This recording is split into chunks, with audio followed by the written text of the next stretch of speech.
and response free-to-play battle royale shooter Apex Legends attracted 1 million unique players within 8 hours of going live.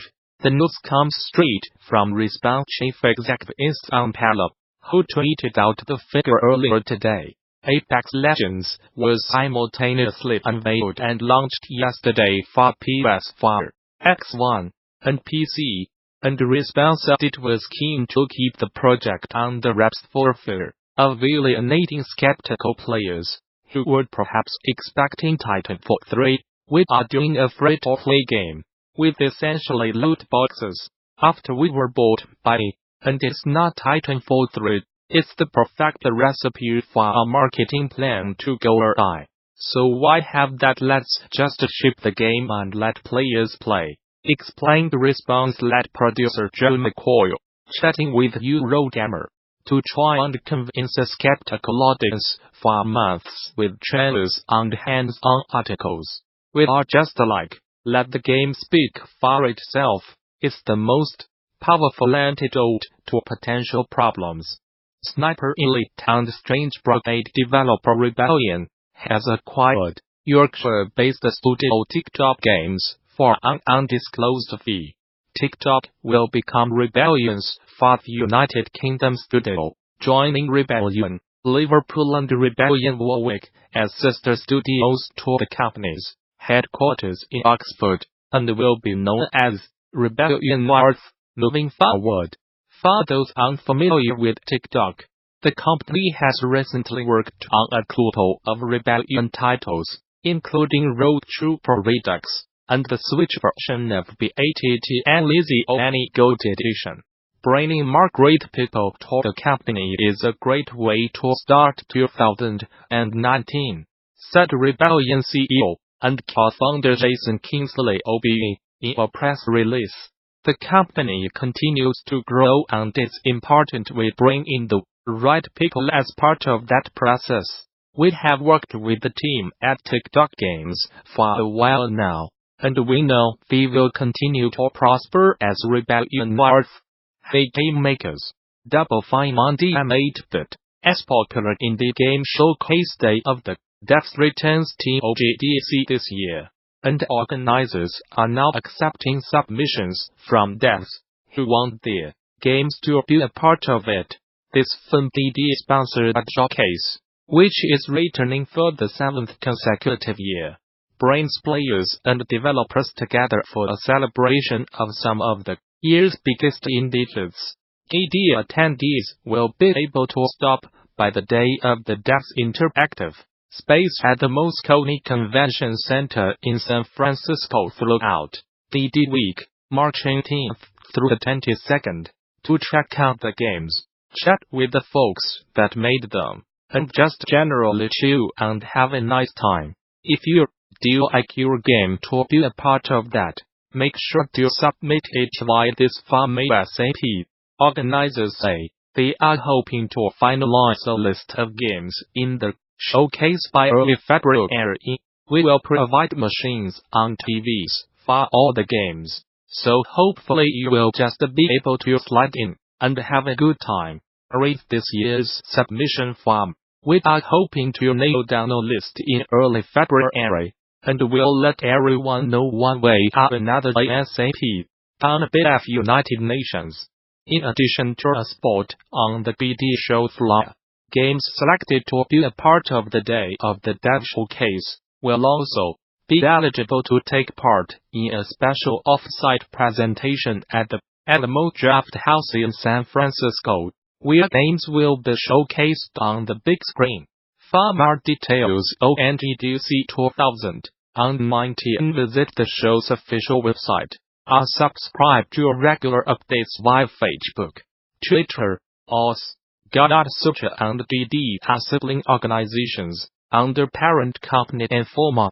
The Gamasutra job board is the most diverse, active and established board of its kind for the video game industry. Here is just one of the many positions being advertised right now. Location: Woodland Hills, California. Infinity Ward, developer of numerous award-winning games, is seeking a first-person weapon animator with experience in game development under passion. A first-person shooter's job duties include qualifications. Applicants must provide samples of prior work, including at least one first-person weapon animation. Interested? Apply now. Whether you are just starting out, looking for something new, or just seeing what's out there, the Gamasutra job board is the place where game developers move ahead in their careers. Gamasutra's job board is the most diverse, most active, and most established board of its kind in the video game industry, serving companies of all sizes, from indie to AAA. Looking for a new job? Get started here. Are you a recruiter looking for talent? Post jobs here. News brief. Nintendo's next big name, smartphone offering, Mario Kart 2, has been delayed. The mobile title was scheduled to release during the current fiscal year, ending in March, but will now launch a few months later in the summer of 2019. Writing in its latest fiscal report, Nintendo claims it wants to improve the quality of the application and expand its post-launch content lineup. In the meantime, it will continue to focus on supporting its existing mobile roster, which includes familiar names like Bravely Lost, Animal Crossing, Pocket Camp, Fire Emblem Heroes, and Super Mario Run. The United States government's Federal Commission on School Safety has released the final copy of a report on school safety. The report was commissioned to research and recommend solutions to advance the safety of schools in the United States, following a mass shooting at the Marjorie Stoneman Douglas High School earlier this year.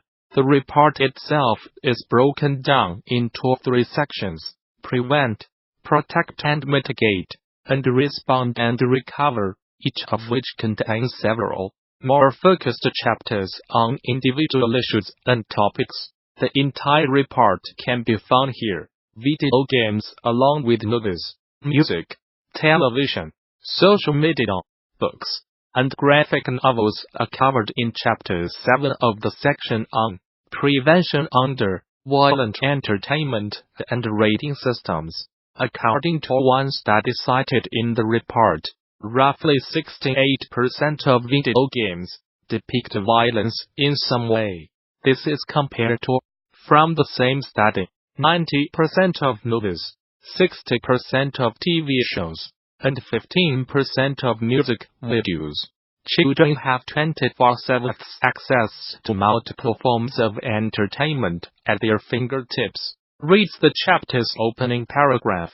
Their exposure to violent entertainment is of particular concern in television, video games, social media, music, movies, graphic novels, and books.